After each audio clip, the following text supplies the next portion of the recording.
So let me see if I can shorten the bike story. So Okay. in 2018, I'm living in this neighborhood in Lawrenceville. We used to move a lot back then. We live in the house, move to the next house. Like, so I'd be in the neighborhood for no more than 2 years. Just move from house to house. That's how we kind of acquired, you know, the first few houses that we basically bought, right? So I'm in this neighborhood in Lawrenceville.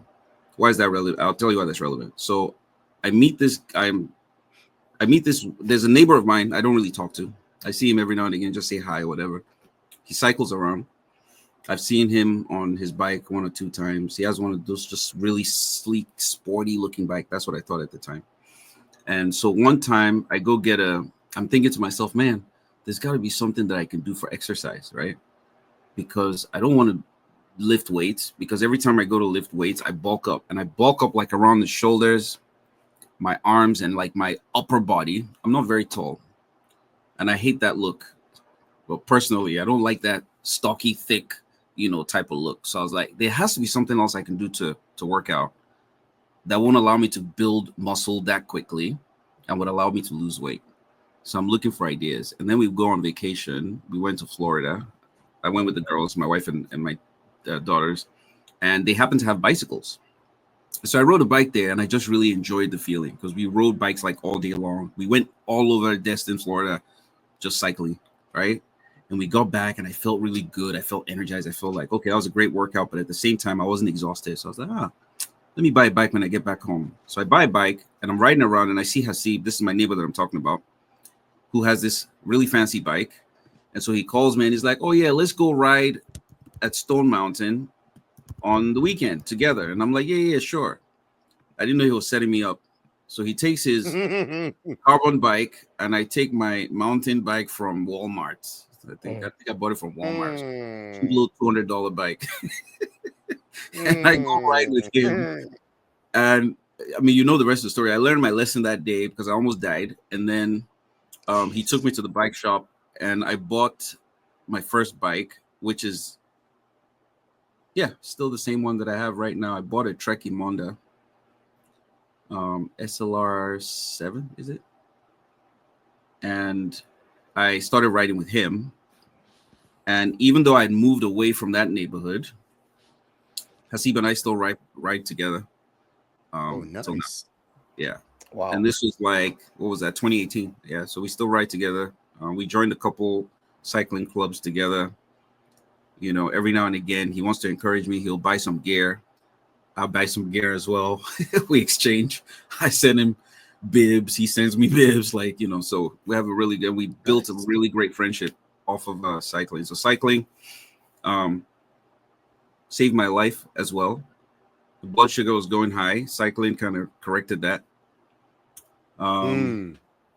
My mental state as well, because I talked about like mindfulness and meditation earlier, right? My mental state also, cycling helped me a lot because when you're cycling, you're not really having conversation.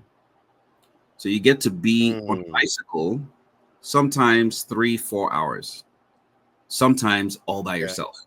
Yeah. Yeah. And that time is valuable because you get to all of your thoughts, whatever it is that is on your mind. You have time to, how do you say it in Yoruba? Law kokuno, right? Like to really like Mm. go deep into whatever it is that you're thinking about. It gives you clarity. It allows you to decompress. I mean, yeah, it's very therapeutic. So I just love I just love bikes and cycling and yeah. And I've met amazing people, cycling. Absolutely. Mm. Thanks, Larry. Mine is the gym. I started, Larry knows about my story, which I Mm. started like, I think November. And this is the longest period I've gone to the gym consecutively. Back in those days, I just used to play around. Mm. And there's a difference. You will know, or if you're being honest with yourself, you will know when you're disciplined about your passion and when you're just doing it when you feel like and when you don't feel like. And the consistency, I guess, is It's a it's the difference. difference. And I can relate to what you said about the biking or maybe Laomi's jet skiing or any other kind of like passions, and how it's interesting how you can mix two or three parts of your life in one passion. So, like for example, like biking now, you're killing three birds. You're killing the mental clarity part. You're also working on your body. And you're working on your physical part, and it's also a time where it's just you, where you're alone in your thoughts, and how you want to maybe deal with a problem or deal with a solution. That time is there. There's no noise. It's just you and your bike, or you and weights, or you on the treadmill, or you on taking a walk and just listening to music. So um I like what you said earlier. You've talked about a lot of things, and for me, you answered one of the questions I had, which is, do all passions have to turn into profit? And you've kind of like answered it in your conversation, like in some ways yes, in some ways no. The gardening, no. Music, yes. Maybe one other part, no. Another part, yes. So that was you pretty much answered that question anyway, that not all passions have to turn into profit. I mean, it's nice at the end of the day if it does, but not all passions. Lami, what do you think about that? I agree 100%. Would look, I love my jet ski to death. Is there a chance that somebody would pay me to ride? That would be nice. It would be nice. It would be. Lami, here's an nice. idea. Here's an idea. I doubt it. Yeah. Do you want to hear it? What? Please. If you jet ski consistently enough, you can start a YouTube channel where you talk. So I've thought about that. I've thought about it. I've thought about it. Watch this space. Watch this space. Okay. Watch this space. But yeah, it would. Some of the things I've tried over the years, karate. Love karate. Love golf. Absolutely love golf. But golf is a very jealous mistress. Very, very jealous, because you have to have time. And every time you're going to the course, and you have to be consistent about it. And every time you're going to play 9 holes, you're there for a few hours. You're going to play 18 holes. Literally half the day gone, you know? Yeah. But it is still, finding your passion. And then sometimes it's not fun. So I have a motorsports channel, most of YouTube channel. I love motorsports, but I found out having the podcast where I discussed it was not fun for me. And I had a conversation with one of my friends about it. And she said, if you're not enjoying it, it's not work now. That maybe you need to just drop it if you're not enjoying it. On the other hand, making this podcast is fun for me. It's not work. Even when we're done filming, editing it is not hard work for me. Especially this sort of, like this episode we're filming right now. There's going to be almost no editing, because there's no all the things that take up time are not there. So I find that this one we do is fun. Okay. I used to ride a bicycle in my days in the UK. Loved riding. Absolute freedom. Get on the bike. There was a night that the police followed me home. It was like 3 a.m. Let me not confess the rest of this thing on air. But I'd been out clubbing. See, are you guys finding out that the older you get, the less of a filter you have? Are you guys finding out that thing? I'm getting older. I don't have a filter anymore. I don't have a filter. Keep jabbering. Continue. Anyway, I'd been to my friend's house and we decided to go clubbing afterward, and I had my bicycle. So I left my bicycle in his house. And then we went clubbing, came back to his house, right? And then what do? So let's just crash on. Yeah, this spare bedroom. I said, no, let's go to my house. So I went downstairs, got on my bicycle, and rode maybe another 6 or 7 miles home. 3 a.m. Like in that Manchester, right? In that my Manchi. There I'm cycling home. Excuse me. Just with my headphones in, just cycling home. I'll play Sonny I did that night and I'm just going. You are you the loco, you are me love. You call a loco, you are me love, me more. Anyway, I arrive at my door and then they flash their lights at me. After I've opened the door and they're like, where are you coming from? So they're around town. Anyway, we had a conversation. And they were like, just go inside. Now, if you had been driving a car or a motorbike, would have stopped you. Would have carried We you. can't guarantee where you'd have slept this night. but it's okay. Anyway, His bicycle. yeah, bicycle. All right. I love bikes, like the idea of riding. I've lived in Lagos now for 18 years. And I see people ride their bikes on the road. And I just can't. I'm too much of a chicken, right, or whatever it is. And there's something to be said for, is that really a passion of mine if I'm not pushing it despite the risks? Can that really be said to be a passion? What do you guys think? Well, you kind of need to weigh it, right? I mean, if it's something that you like to do that has some risk attached to it, it's just about evaluating how much of the risk you can tolerate, right? Fair enough. I wouldn't road bike in Lagos either, unless I lived in some kind of estate where they don't have cobblestones, so I don't have a headache when I ride. Because that's the other thing, right? You know, I don't see myself being able to ride on the Ozumbas, or you know what I mean? Because I mean, they're crazy drivers. I mean, just the same way here in Georgia as well, like in my neighborhood. Every time I'm riding from my house to the park, I'm very careful because it's very hilly and it's a lot of winding hills. And these kids are on their phones going 20 miles above the speed limit. So they might just not even see you. Not that anyone's intentionally trying to knock you. They just might not see you. You know, so there is risk there. So I'd rather just put the bike in my car, drive to the park, and then cycle in the park, get my bike back, and then drive back home, right? So I guess my answer is always very long-winded. I hope you guys don't mind, but no, we're here for I you. like to We're get here the thought for out. you. But So so would that's you, to answer Yemi, your question. You just have to. Yemi, would you get on a jet ski? You know, I never thought about it though. I've never thought about it. Yeah, why not? Larry, Problem is, I'm not a good swimmer. No. I'm not a good swimmer, so I don't know how that life jacket is going to save me because I can't really swim. So that's my own personal admission. So that reason right there, yes.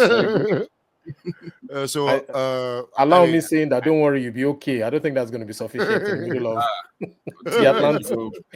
You know what? I love bikes. So here's my jet ski story.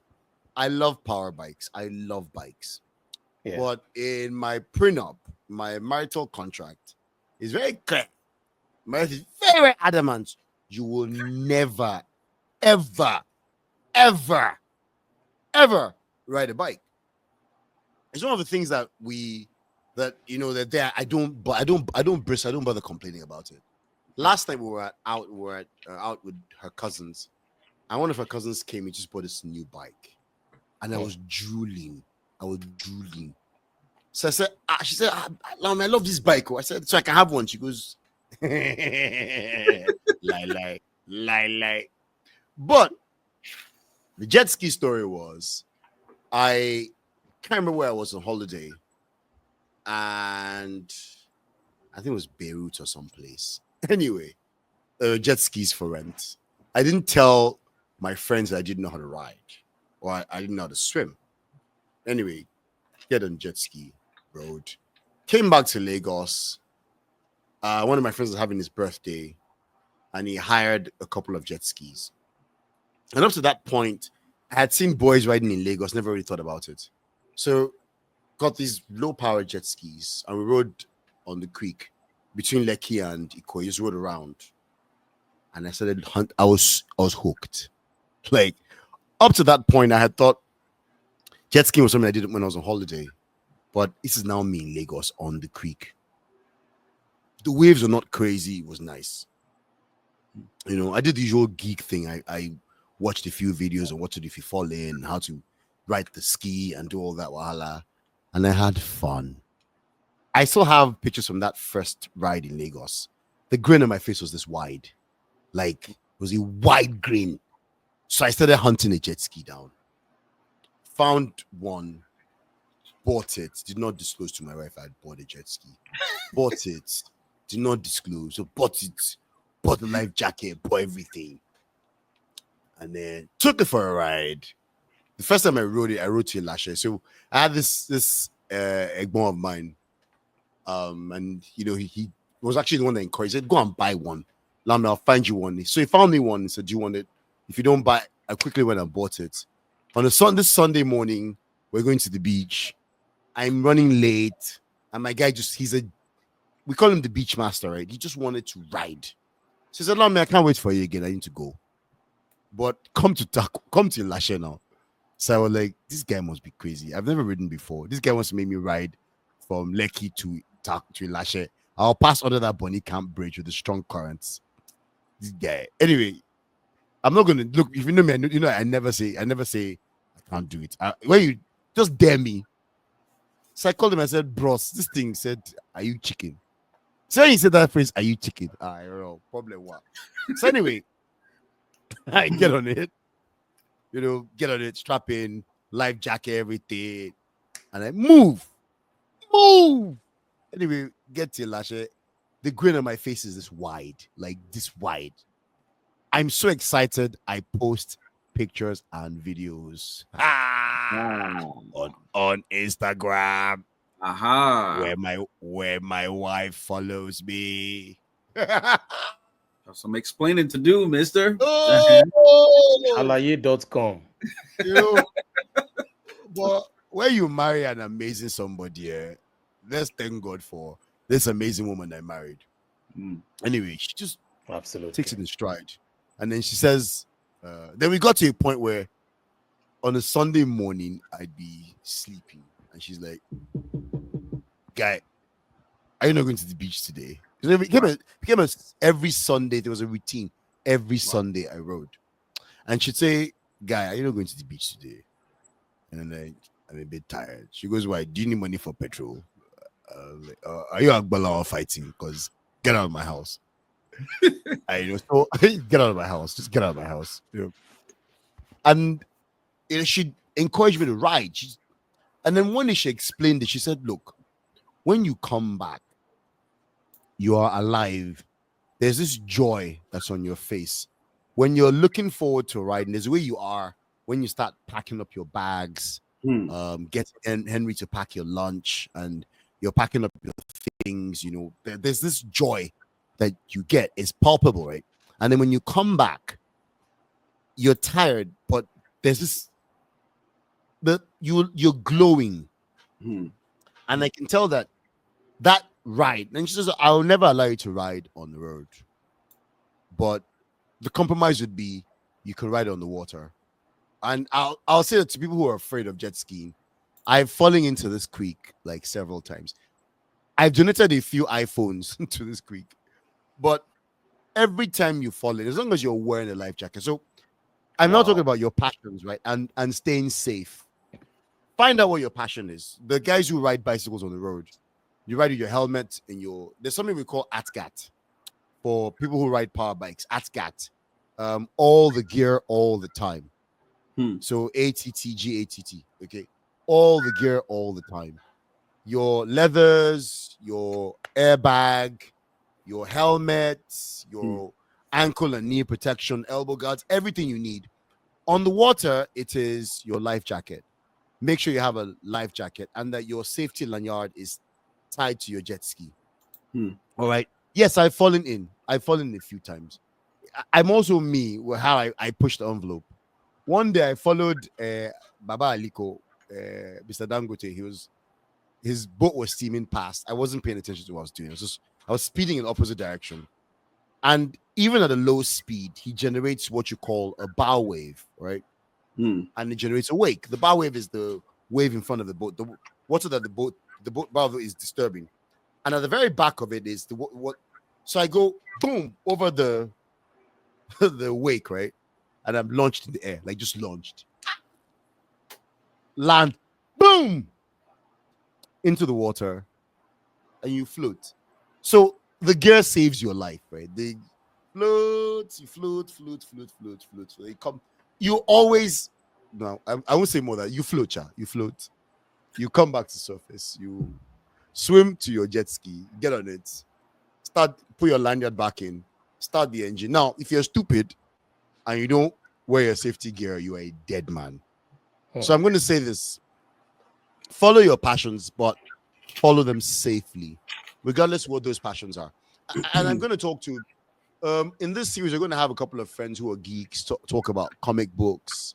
We're going to have people who like fashion talk about their fashion. I have a friend who likes to draw, who hasn't held a pencil in a long time, doesn't have time to draw. And I'm going to use this as an opportunity to talk to him and say, guy, pick up your pencils again, pick up your paper and just draw. Just express yourself. Look, the amount of pressure that we're under, I don't know about you guys, but I get an annual physical and they're warning you about your blood sugar, warning you about your blood pressure, warning you about something or the other.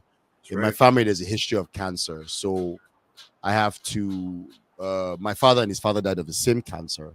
So I have to sort of get checked regularly for that same cancer. And I'll say this to everyone. This life is short. And you may have had a few series on mental health. This life is short. And if you're wondering how to cope with like your mental stresses, look, following your passions is just one of the ways that you do that. And it could just be try new things. I've tried a few things. I've tried the guitar. Yemi's tried the sax, I think. I've tried the guitar. Nice. Sax is hard. It's a bit boo. Anyway, allow me, please. Let me not interrupt you, my brother. We'll do the sax session another day. You know what I was thinking? When he said it's a bit boo, I was just like, anyway, guys, my lips. I was talking about my lips. I want to say, look, find your passions. Try. Don't be afraid to try it all. Whatever it is, try. Try boxing. Try going to the gym. Try table tennis. Try walking. Try running. Try cycling. Try everything. Try drawing.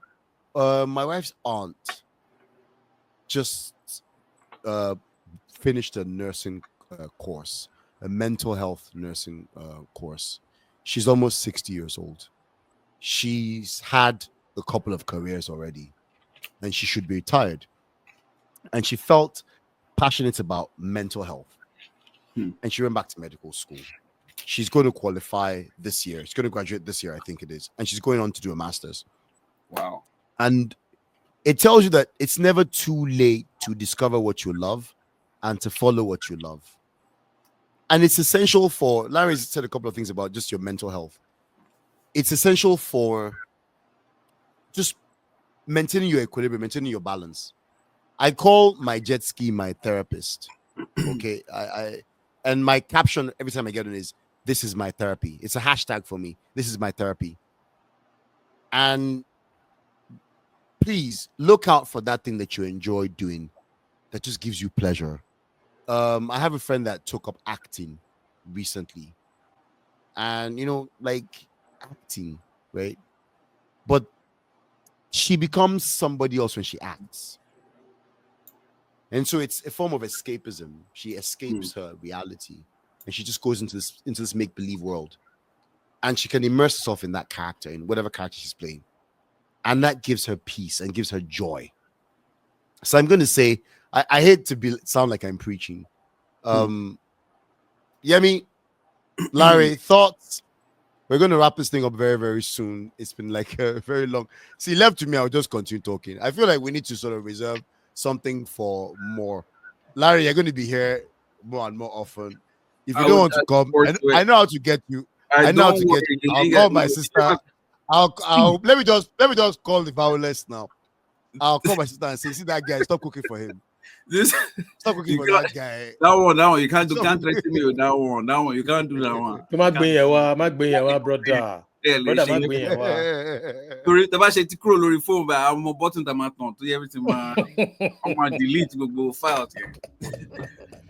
But yeah, I really enjoyed the conversation. I definitely look forward to having many more. In an interesting way, even this conversation is therapeutic. But just sitting with like minds, talking through stuff and realizing that a lot of the things that the pains and passions and joys that I feel, that I have brothers who also feel those same things as well. We don't discover that without having these conversations. So I'm glad that I'm able to have this conversation. So I look forward to having more conversations like this. You just talking about your jet skiing, even though I'm like, jet ski, Sha. You may have actually moved the slider a little bit away from what I consider to be extreme to maybe not so extreme anymore. Just hearing you speak about extreme. It's not extreme. Yeah. It's not extreme. In my own head, very extreme. Yeah, but you know what I mean. So having the conversation, I'm enjoying the conversation. Is I guess my point. The one thing I want to add before we drop is,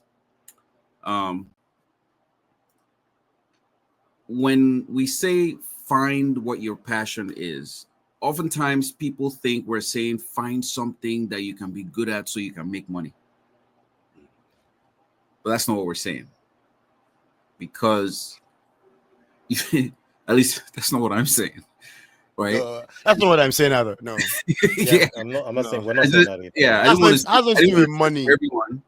But yeah, but it's to find something that you truly enjoy. Olawunmi, you said mental health. You said, the feeling that your wife experiences a different human being after you've gone, riding and you come back home.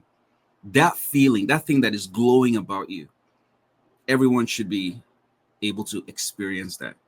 People think that you have to spend money you don't have to spend money to experience that. You can experience that by just doing the things that you love to do. And you don't have to do things that are, your passion doesn't need to be something cool to anybody else. Yes. You. It's for you. Like gardening. Exactly. Or comic books. It's for you. So find that thing that you will truly enjoy. I discovered gardening by accident. I had to do landscaping in my backyard that was unplanned. And then somehow I planted some seeds and I was like, oh. And then I started spending time there because the thing was getting wild. I had to pick out the weeds. And I just realized how I felt every time I did it. And I was like, wait a second. There's something here that I'm missing. I'm at the point right now where I ground. I don't know if you guys know about grounding.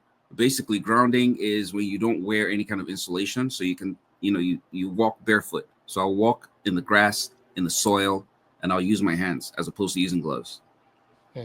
Allow me to connect to the earth. We'll have that conversation later. But the point is, I have now found some joy in that. So sometimes you discover the passion by accident as well. So when you're thinking about the idea of finding your passion, it shouldn't be, what is the thing that I can be good at so that I can make money? That's not how you find your passion. You find your passion by removing the money part and saying, what is it that I can spend 2 or 3 hours of my day doing that I will thoroughly enjoy, even if I did it by myself and there's nobody else and I'm not doing it to show anybody else, just something that I personally will enjoy. If you find what that is, then you've really truly found your passion.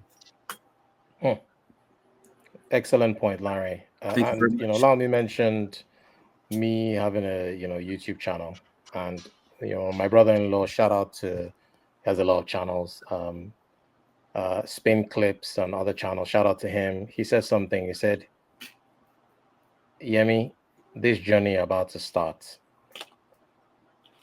you have to like it, and you have to keep producing content even if you have 0 views.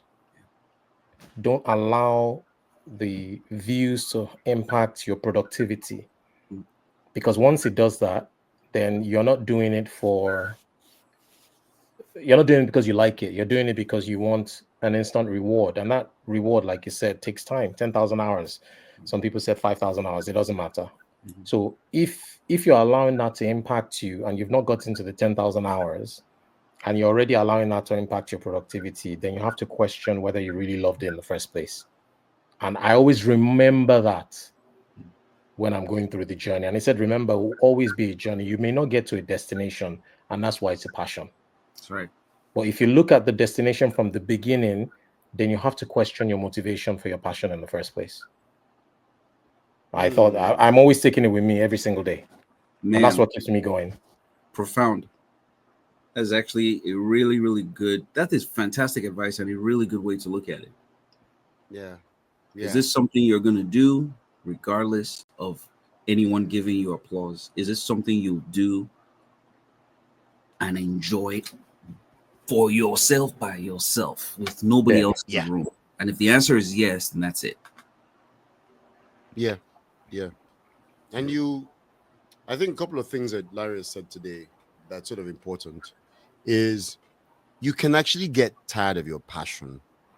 Your passions can evolve as you evolve as a person. And if you're no longer enjoying it, find something else. That's right. Try something else. Just prioritize your peace of mind. For me, one of those things is music. If you ask me the list of things I could give up in this life, I always say that you take my music, you've taken away my life. You can't take, and I don't make music, but it's still a passion. I can sit there, and I'm an Oreo. I'm an Oreo. Everyone who knows me knows I'm a coconut. The kind of music I listen to but it's unashamedly me. This is my music. I would listen to Garth Brooks or Brandy Carlisle, or Ed Sheeran. It's my acoustic rock. And I don't care who's calling me an Oreo. I don't care how you're calling me. My country, it's my country. It's my Tim McGraw. It's my Counting Crows. It's what you enjoy doing. So if it's Akpala music that you enjoy doing that gives you joy, go for it. Play Akpala, please. Do it. If it brings you joy, Larry, you're going to teach me about meditation. I cannot meditate to save my life. I can't do it. My mind is just too much going on upstairs, and that's something I need to learn. Otherwise, ladies and gentlemen, it's been a pleasure. Larry, thank you very much for joining us. Thank you so much, to everyone who's watching us, this is the beginning of a series on following your passions. If anything we've said tonight has resonated with you, by all means, please send us an email. We're twogrownmen@gmail.com. We'd like to hear from you. You want to be part of this show? You want to come and talk to us about your passions? Or you have questions for El, for Larry, or Yemi, or myself? Send us an email at twogrownmen@gmail.com. And you want to be on the show, we'll put you on. You have a question for Larry, we'll forward it to him. By all means, all I'm saying is keep talking, keep communicating, follow your passions, follow your dreams. And thank you very much, Larry. God bless you. No, thank you for having me. Yemi? I really appreciate you guys. Thank you. Really, really good get of you to join us. Where can our viewers follow you on your IG or any of the social media? Yeah, mostly Instagram and Twitter. It's the same handle, Eldee the Don. If you have any questions or any comments about this show or anything else, feel free to reach out to me. I definitely look forward to coming back. I really enjoyed this conversation. We've spoken for almost 2 hours, and I'm not tired of the conversation. So I really appreciate you. Thank you, my brother. Olawunmi. Always have my back. Bro. By the way, Larry has a new song. What new song? I was sitting. Isn't it a new song? The one you have with hold on. It's not a new song. With Tito. Oh, okay. So yeah, with Tito. Yeah, I say it's not new because I recorded mine a long time ago. But yeah, technically that just dropped, and so yeah, fantastic. So we did a remake of Sheikh Cody. Oh, he did a remake. Remake. Check it out, guys. Check it out. Check it out. Yeah. Tito is family. Tito is family. Is Lami's brother. Is Lami's brother-in-law as well. His family. Yeah. And beyond that, Tito is someone I've known for 20, 30 years. Like I've known him since my tribesman days. You know what I mean? Yeah, so wow. Yeah. Well, maybe shortly after tribesman, the tribesman era. Like so, he's an industry person. He's been there. He's a good guy. Positive vibes every single time. So yeah, he's mad talented. Yeah, I was happy to do it. I was happy to do it. Yeah, absolutely. So but check it out. Pleasure to have you. We'll have a link up. I ain't dropping no albums, none of that, please. No pressure. Okay. I was going to ask you. I was going to ask you. Where you're going to launch your music YouTube channel. Your channel. You know this guy, Sean Stockman from Boys to Men. Yes. He's got a YouTube channel now. He's got a YouTube channel now where he's talking about just like music and interviewing like Jimmy Jam and Terry Lewis, like a bunch of guys. So it's a music related podcast, I see. but it's not music per se. But I mean, you should check it out. It's really nice. So I was wondering, when are you going to launch your own music related YouTube channel?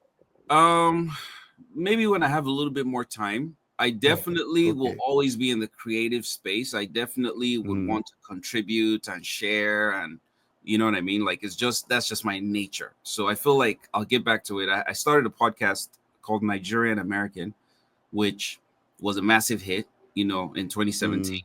But then again, because I need to focus, I can't do a bunch of things at the same time. I have to step away from the podcast. And in fact, cycling and real estate took me away from the podcast, right? So I had to step away because I didn't have enough time to dedicate to producing it and stuff like that. But at some point, hopefully down the road, I'll find time. I did talk about some music stories on my podcast. So if you're watching this, you can check it out. Nigerian American. There are plenty of stories on there. Actually, I just talk about stories, things that happen in my life, people in and around me. So yeah, I'll get back to it at some point. But yeah, thank you. All right. You keep going. We'll just be talking. Thank you very much for joining us. We us. need to do this again. Thank you, Yemi. All right. Thank you. Gracias, It's a pleasure. hermano. I look forward to the next one. Yeah.